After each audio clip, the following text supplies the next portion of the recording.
NFL trade season is heating up, and with the deadline creeping closer, set for November 4th, every team in the league is reevaluating where they stand.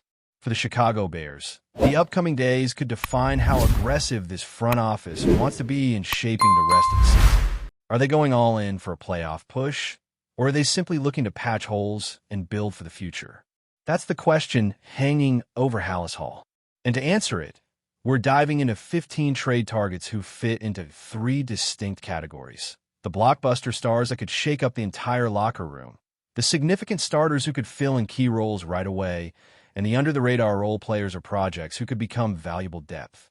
Let's start at the top, the splashy, headline-grabbing type of move that fans dream about, even if the odds are slim. This is the wow tier. Think of it like adding a guy who could instantly elevate your defense to a whole new level, someone who changes how opposing offenses game plan against you. One of the first names that's been floated around is Trey Hendrickson. Now, before Bears fans get too excited, let's pump the brakes a bit. The Bengals' recent Thursday night win against the Steelers really shifted their internal mindset. That felt like a pivot point. Win, and maybe you hold on to your stars like Hendrickson and try to ride the wave, hoping Joe Burrow can return in time to salvage the season. Lose, and the team might have been tempted to deal away assets and look ahead to next year. But at 3-4, and with the Jets up next, the Bengals are still technically alive. However, if Cincinnati were to drop the next 2, especially with a matchup against the Bears on the horizon, things could change fast. Could a loser trades Hendrickson scenario play out in some alternate NFL universe? Maybe not, but the idea isn't as far-fetched if the Bengals fall to 3-6. That said, Hendrickson still seems more likely to stay than to move. Another name that's been consistently mentioned in these blockbuster circles is Jeffrey Simmons from Tennessee. This is a tough one. Simmons is the kind of player who commands double teams, disrupts everything from the interior, and instantly makes your defensive line better.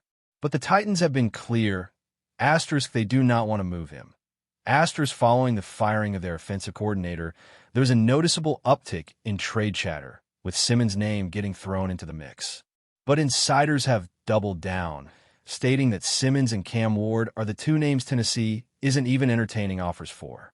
Of course, as we've all learned in this league, things can shift overnight. Remember when the Packers swore up and down that Davante Adams wasn't going anywhere? Yeah, and then he was wearing silver and black. The right combination of pressure, player dissatisfaction, and an aggressive buyer can change any front office's mind. If Simmons were to request a trade, or if Tennessee gets embarrassed in back-to-back weeks, maybe the door opens a crack.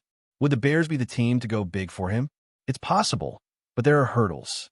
Cap space is tight, somewhere around $8 to $9 million.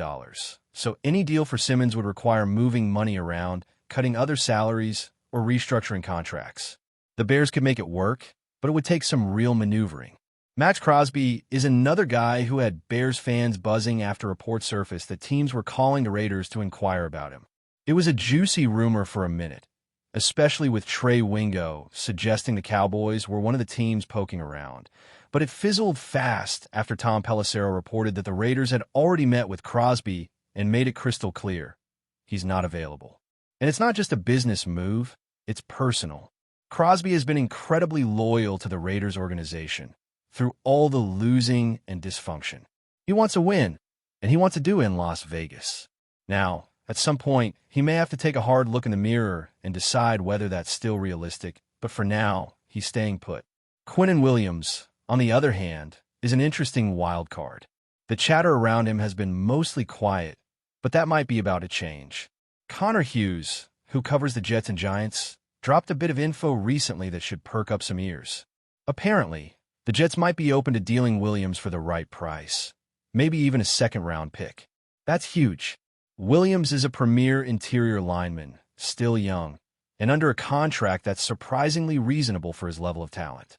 His cap hit for the rest of this season would be a little over $10 million, and it drops week by week. The Bears could actually absorb that right now. Beyond that, he's locked in through 2027, with a possible out after the 2026 season, which gives the Bears long-term flexibility. And when you look at his fit next to someone like Jervin Dexter, you start to imagine what that interior line could look like going forward. So what's the catch? Well, despite all the positives, blockbuster trades like these are rare for a reason. They're risky, they're expensive, and they often hinge on timing. And let's be honest, where the Bears sit right now, hovering around the middle of the pack, it's hard to justify giving up major draft capital for a big splash. Unless the next 2 games go perfectly and the team suddenly looks like a real contender, these moves probably stay in the fantasy column. But the NFL is nothing if not unpredictable. Win 2 straight, and suddenly the math changes. Maybe you feel like one big move could push you over the edge. And if that's the case, someone like Quinnen Williams becomes a very real option. He might not be available for long, and a second-round pick for a guy of his caliber? That's rare. Now, we know the Bears pulled off a move like this last season when they traded for Montez Sweat. So it's not like this front office is afraid to swing big if the opportunity is there. But a move of that scale right now, it feels unlikely. Still, the pieces are on the board. The conversations are happening behind the scenes. And fans have every right to dream about the possibilities. But for now, if you're asking whether Chicago should go all in with a massive blockbuster trade, the answer is probably no. Asterisk for now star. Revisit that question after 2 more games, and the answer might be very different. While the blockbuster trades get all the headlines, there's another category of deals that may actually be more realistic for the Bears at this point in the season. The significant, starting caliber type of moves. These aren't the jaw-dropping, change-the-league kind of trades, but they're still meaningful. They're the kind of transactions that make your team better in areas where depth or talent has been lacking. Maybe you bring in a high-end rotational player or a guy who can step in and start immediately, especially if injuries are stacking up or certain positions are underperforming. One of the most intriguing names in this group is Jermaine Johnson. Just recently, he found himself in the spotlight after tweeting out that now iconic Wolf of Wall Street clip, "I'm not leaving." Naturally, it set off alarms. Fans and media alike were wondering if Johnson had been approached by the Jets about a possible trade or if he was simply firing back at speculation. He later clarified to reporters that he spoke with the team. They reassured him he was staying, and he made it clear that he wants to be there. But here's the thing. Teams say a lot of things in public, and the NFL is a business. If the Jets lose again, if their defense continues to break down, and if someone like the Bears comes knocking with the right offer, that stance could change quickly. From Chicago's perspective, Johnson makes a ton of sense. He's young, talented, and under team control.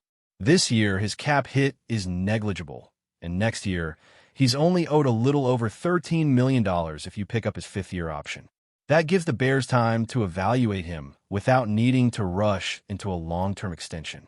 He's the kind of player you could trade for now, test drive for a season and a half, and decide later if he's part of your core going forward. Even if it's just a short-term rental, giving up a 4th-round pick for a guy with Johnson's upside and versatility could end up being a bargain, especially considering his previous injury history, like that torn Achilles, which could impact his market value. Another name worth watching is Tariq Woolen, the cornerback from Seattle. With Tariq Stevenson banged up and the Bears already lacking depth at outside corner, this one feels like a move that could make real sense if the price is right. Even if Stevenson's injury isn't long-term, Chicago is one injury away from serious problems in the secondary. When Stevenson left the game against the Saints, Jalen Jones didn't even step in. The Bears had to shuffle the lineup and bring in Nick McLeod while bumping Kyler Gordon outside. That tells you everything you need to know about how they feel about their outside corner depth right now. Woolen has had an up-and-down year, and while his rookie season looked like he might become a top-tier corner, his play since then has settled into something closer to a solid CB2. That's still valuable, especially for a team like Chicago that could use a dependable presence on the outside. Reports say the Seahawks have been shopping him quietly, and while their other corner, Devin Witherspoon, has had injury issues, Seattle still seems willing to listen to offers. Woolen may not be elite, but he's athletic, long, and has the man coverage traits that fit a lot of defensive schemes. If the price lands somewhere in the 4th-round range, and Witherspoon is back healthy, this feels like a move that could actually happen. Now, if you're looking at a move that makes sense both financially and on the field, Jalen Phillips from Miami is a name that surfaced. He's still on his rookie deal, And while the Dolphins haven't been great defensively, Phillips has shown flashes. He's disruptive when healthy and can rush from different spots on the line. But here's the dilemma. Phillips is playing in the final year of his rookie contract. If the Bears were to acquire him, they need to make a decision quickly. Do you treat him like a rental, or are you ready to commit big money in an extension? And if he is just a rental, would you really be willing to give up a fourth or even a fifth-round pick when the team isn't clearly in win-now mode? That's the type of calculation front offices have to make this time of year. On talent alone, Phillips would be a welcome addition to the rotation. But unless there's a long-term plan in place, the timing might not align for this move. And then there's Breece Hall, who's been a popular name in recent weeks. A few weeks back, this seemed like the perfect target. Explosive back, great receiver out of the backfield, someone who could give the Bears a true weapon in both phases. But with Chicago's recent success in the run game and the way Khalil Herbert and others have stepped up, the urgency to make this move has cooled. That's not a knock on Hall. He's still playing at a high level despite the Jets' offense falling apart. But the Bears have other areas that need more attention right now. If an injury happens, or if the run game starts to sputter again, maybe this conversation picks back up. But as it stands, giving up a fourth-rounder for Hall when he's hitting free agency next offseason might not be the smartest play. What's interesting about this tier of trade targets is how it reflects where the Bears are organizationally.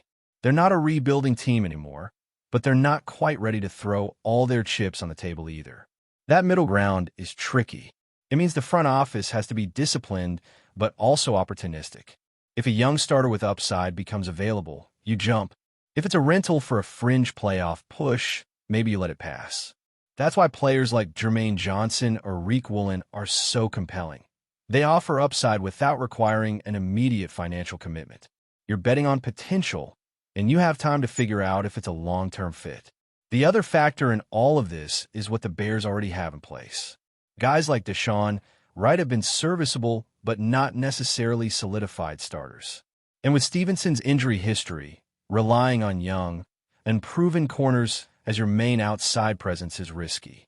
That makes someone like Woolen, even with his inconsistent play, feel like a safer bet than rolling the dice with guys who haven't yet been tested against top-tier talent. It's the same story on the edge. The Bears' defensive line has improved, but there's still room for more disruption, especially when facing high-powered offenses. If someone like Phillips or Johnson can be had without mortgaging the future, those are calls you at least have to make. Before we continue, don't forget to subscribe to our channel and give this video a like. Your support helps us keep bringing you the latest updates on our Chicago Bears. And don't be shy. Drop your thoughts on the news in the comments below. Whispers are swirling out of Chicago, and they're getting louder by the minute. According to sources close to Halas Hall, head coach Ben Johnson has reportedly drawn a hard line regarding running back DeAndre Swift, a player once viewed as a cornerstone of the Bears' new-look offense. The alleged comment from Johnson, "He doesn't play for me anymore," has sent shockwaves through the locker room and the wider NFL community, fueling speculation of an irreparable rift between coach and player. The tension appears to have been building for weeks. Insiders suggest disagreements over Swift's role in the offense and his practice habits may have boiled over following the team's most recent loss. While Johnson has publicly praised Swift's talent in the past, he's also been vocal about demanding total accountability from every player on the roster, a standard he's made clear no one is exempt from. Swift, who joined Chicago amid high expectations, has had flashes of brilliance this season, but also moments of visible frustration on the sideline.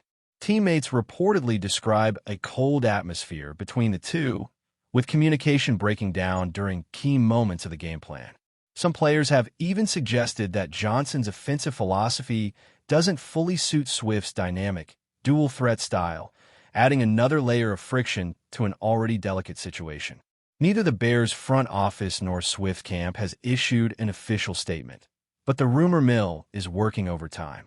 Could this be an emotional outburst from Johnson in the heat of a tough season, or a signal that the team is ready to move on from one of its biggest off-season acquisitions?